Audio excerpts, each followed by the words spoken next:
ఇప్పుడు city round up update చూద్దాం.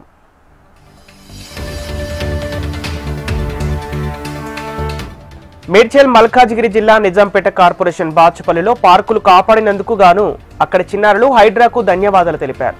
కాకతీయ కాలనీలో 600 గజాలు 1500 గజాల 2 పార్కులను కాపాడినందుకు హైడ్రాకు మద్దతు తెలుపుతూ ర్యాలీ నిర్వహించారు.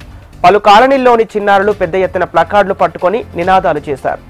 మాకు ఆడుకునే స్థలం దొరికిందని ఆనందం వ్యక్తం చేశారు. ప్రాణవాయువును అందించే పార్కు స్థలాన్ని కాపాడారని, అందులో మొక్కలు నాటి జాగ్రత్తగా కాపాడుకుంటామని నినదించారు. హైడ్రా వల్ల ఈ పార్కులు కాపాడుకున్నామన్నారు. Hyderabad Times fashion week 2025 grand finale షోలో సినీ తారలు మెరిశారు. బంజారాహిల్స్ లోని పార్క్ హయత్ హోటల్లో హైదరాబాద్ టైమ్స్ ఫ్యాషన్ వీక్ ఆకట్టుకుంది. 2 రోజుల ప్రదర్శనలో భాగంగా చివరి రోజు డిజైనర్ల థీమ్లతో తీర్చిదిద్దిన డిజైనర్ దుస్తులను మోడల్స్ ర్యాంప్పై ప్రదర్శించారు. ప్రదర్శనలో భాగంగా డిజైనర్లు NIF global students, the star life Hyderabad Sandhya Reddy, Monika Reddy, అద్వారియా స్కిల్స్, రాధే ద్వారా, పుచ్చుసియా పింక్ శామ్ designer studio, Bollywood Esha Gupta showstoppers గా మెరిశారు. దాదాపు 20 మందికి పైగా డిజైనర్లు రూపొందించిన సరికొత్త డిజైన్లను ప్రదర్శించారు. నగరంతో పాటు ముంబై, ఢిల్లీ ప్రాంతాలకు చెందిన మోడల్స్ పలువురికి ఇక్కడ ర్యాంపుపై సందడి చేశారు. గత ప్రభుత్వం తీసుకొచ్చిన ధరణి పోర్టల్లో తీవ్ర అన్యాయానికి గురవుతున్న తమకు న్యాయం చేయాలని మహేశ్వరం మండలం తిమ్మాపూర్కు చెందిన బాధిత కుటుంబ సభ్యులు ప్రభుత్వానికి మొరపెట్టుకుంటున్నారు. తమ తాత ఎల్లయ్య పేరున మహేశ్వరం మండలం తిమ్మాపూర్లోని సర్వే నెంబర్లు 371, 72, 73లో 52 ఎకరాల స్థలం ఉందని అన్నారు. తాత ముత్తాతల నుంచి తమ ఆధీనంలో ఉన్న సదరు భూమిని ధరణిలో చేర్చకపోవడంతో బడా రియల్ ఎస్టేట్ సంస్థలు సదరు భూమిపై కన్నేసి కబ్జాకు యత్నిస్తున్నాయని ఆవేదన వ్యక్తం చేశారు. ఇందుకు స్థానిక ప్రజాప్రతినిధులు సైతం వత్తాసు పలుకుతుండటంతో ఇబ్బందులకు గురవుతున్నామని తెలిపారు. ఇక పోలీసులు, రెవెన్యూ యంత్రాంగం సైతం అక్రమార్కులకు అండగా నిలుస్తూ తమపై తప్పుడు కేసులు బనాయిస్తున్నారని ఆరోపిస్తున్నారు. ఉప్పల్ PS పరిధి శాంతినగర్ లో యువకుడు ఆత్మహత్య చేసుకున్నాడు. ఆన్లైన్ బెట్టింగ్లకు పాల్పడి అప్పులు పెరగటంతో సాయి అనే యువకుడు పురుగుల మందు తాగి సూసైడ్ చేసుకున్నాడు. అప్పులు తీర్చలేక మనస్తాపం చెందిన సాయి సూసైడ్ చేసుకున్నాడని కుటుంబ సభ్యులు తెలిపారు. ఘటనపై పోలీసులు కేసు నమోదు చేసి దర్యాప్తు చేస్తున్నారు. పోస్టుమార్టం నిమిత్తం మృతదేహాన్ని ఆసుపత్రికి తరలించారు. ప్రభుత్వ పాఠశాలల్లో చదువుతున్న విద్యార్థులను ప్రతి ఏటా సొంత ఖర్చులతో ఓ కార్పొరేటర్ విహారయాత్రకు తీసుకెళ్తూ స్థానికుల మన్ననలు పొందుతున్నారు. గోషామహల్ నియోజకవర్గం మహారాజ్గంజ్లోని శ్రీ సావిత్రి కన్య ప్రభుత్వ ఉన్నత పాఠశాలలో చదువుతున్న విద్యార్థులను Begum Bazar corporator GHMC BJP floor leader Shankar Yadav Bhadrachalam యాత్రకు పంపించారు. ప్రత్యేక బస్సులో 50 మంది విద్యార్థులతో పాటు ఉపాధ్యాయులను భద్రాచలం సీతారాముల దర్శనానికి తీసుకెళ్లారు. బేగం బజార్ ప్రాంతాల్లో హమాలి, కూలి పనులు చేసుకుని జీవిస్తున్న వారి పిల్లలు ఈ పాఠశాలలో చదువుతున్నారని, వారి కోరిక మేరకు గత 5 ఏళ్లుగా వారు కోరిన ప్రదేశాలకు విహారయాత్రకు పంపిస్తున్నట్లు శంకర్ యాదవ్ తెలిపారు.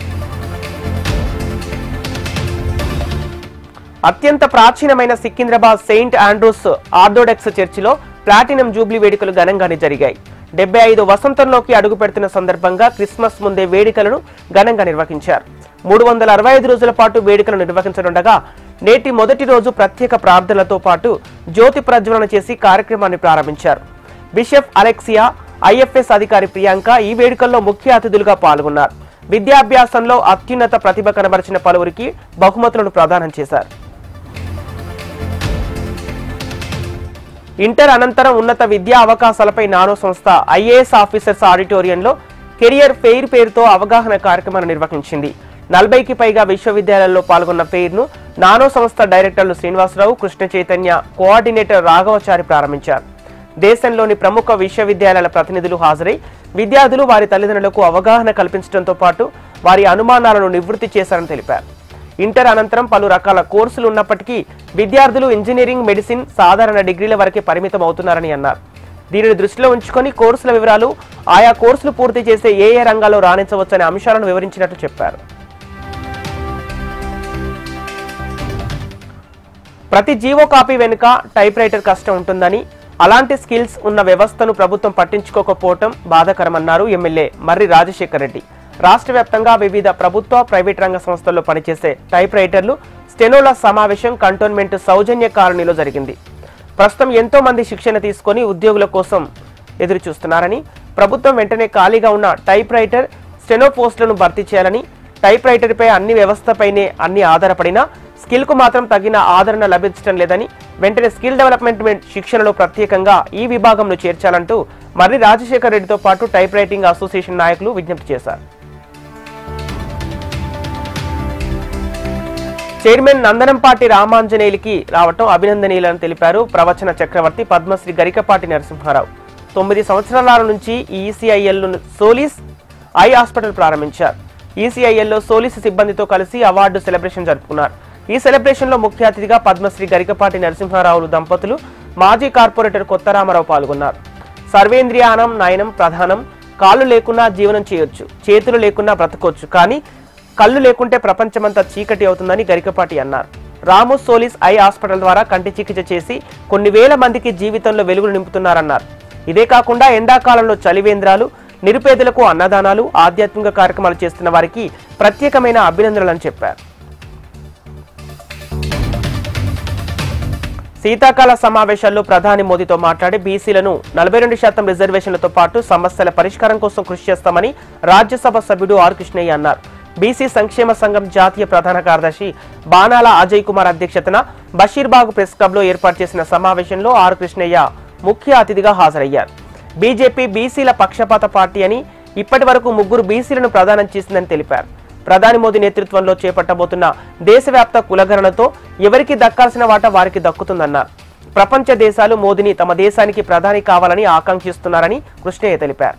ప్రధాని మోదీతో జనవరి నెలలో సికింద్రాబాద్ పేరేడ్ గ్రౌండ్స్ లో 5 లక్షల మంది బీసీలతో భారీ బహిరంగ సభ నిర్వహించి బీసీల హక్కులను సాధించుకుంటామన్నారు.